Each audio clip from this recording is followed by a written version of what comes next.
बिस्मिल्लाहिर्रहमानिर्रहीम। Students of second year, ये आपका चौथा लेक्चर है पहले चैप्टर का। चैप्टर हम ख़त्म करेंगे, लास्ट टॉपिक है। That is also very important कि अब तक हमने जितना भी पूरे चैप्टर में ये मुख्तलिफ टॉपिक्स किया है, कौमी आमदनी के मुख्तलिफ तस्वुरात किए, उसको मापने के तरीके की, उनकी प्रॉपर डेफिनेशंस की, तो आखिर वो की क्यों की, उसका क्या यानी इम्प्लीमेंटेशन है हमारी अमली ज़िंदगी में, उसका क्या फ़ायदा है।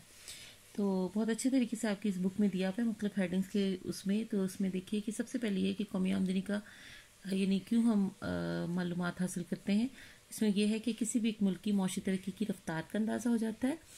ये पहला टॉपिक है आपका कि मौशी तरक्की की रफ्तार का अंदाज़ा। उसके बाद दूसरा है कि मुल्क की मौशी हैसियत का अंदाज़ा कि वो कहाँ लाई कर रहा है, कितनी उसकी इनकम है। पाकिस्तान ज़्यादा अमीर है, इंडिया ज़्यादा अमीर है, बांग्लादेश ज़्यादा अमीर है, सऊदी अरेबिया और पाकिस्तान के शहरी जो हैं उनमें क्या डिफरेंस आता है। फिर आगे मैशत के मुख्तलिफ शोबों की निस्बती अहमियत का अंदाज़ा कि यानी ज़राअत ज़्यादा इंपॉर्टेंट है किसी मुल्क में, ये सनत ज़्यादा इंपॉर्टेंट है, या खिदमात का शोबा ज़्यादा इंपॉर्टेंट है, यहाँ पे जो है सैर व सियाहत ज़्यादा इंपॉर्टेंट है, वो भी हमें कौमी आमदनी के मुतालिक से होता है।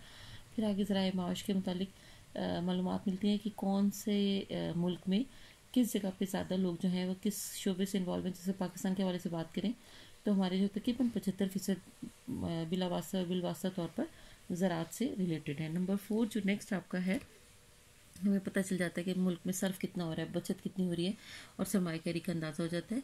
फिर आगे अफरात ज़र के अब मुल्क में बहुत ज़्यादा रुपया पैसा तो नहीं है, और सदबाजारी के रुपया पैसा कम है, इकनॉमिक एक्टिविटी बहुत स्लो डाउन हो गई है, इसके बारे में भी इंफॉर्मेशन हमें कौमी आमदनी के मुताले से मिलेगी। फिर हमने कि एक मुल्क को तरक्की देनी है, आजकल हर मुल्क जो है वो तरक्की देने के लिए मौशी पॉलिसीज़ बनाता है। तो मौशी पॉलिसीज़ हम कभी भी नहीं बना सकते कि अगर हमें ये ना पता हो कि हमारे जीडीपी कितनी है, हमारे जीडीपी ग्रोथ रेट कितना है, हमारी एनएनपी कितनी है, उसका कितना वो ग्रो कर सकता है।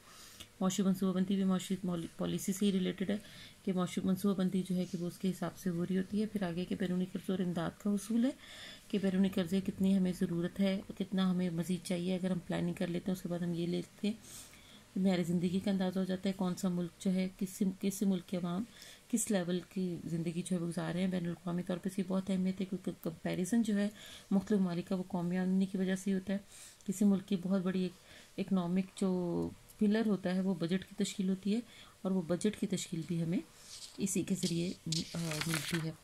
फिर आगे है कि मौशी मसाइल हमारे कौन कौन से हैं, किसी हर मुल्क की ये अलग है। ज़रूरी शोबे की पसमानदगी क्या है, सनती शोबे में किस तरह हम तरक्की कर सकते हैं, ये सब भी हमें यहीं से मिलेगा। फिर हमें तवाज़ुन अदायगी का अंदाज़ा हो जाता है। तवाज़ुन अदायगी से मुराद ये है कि एक मुल्क में कितनी चीज़ें बाहर जा रही हैं, कितनी चीज़ें बाहर से मुल्क के अंदर आ रही हैं, कितना हमें डॉलर की सप्लाई हमारी कम है या डिमांड हमारी ज़्यादा, उसको हम कैसे बैलेंस कर सकते हैं अदायगियों के तवाज़ुन को। तो वो सब कुछ हमें कौमी आमदनी के मुताले से मिलेगा। तो ये आपके 14 हेडिंग्स है, इसको आपने हेडिंग्स को डिटेल से भी याद करना है और वैसे भी याद करके तो आपको फिर खुद भी ये जजमेंट हो जाएगी कि हम क्यों ये चैप्टर पढ़ रहे हैं। ओके, अल्लाह हाफ़िज़।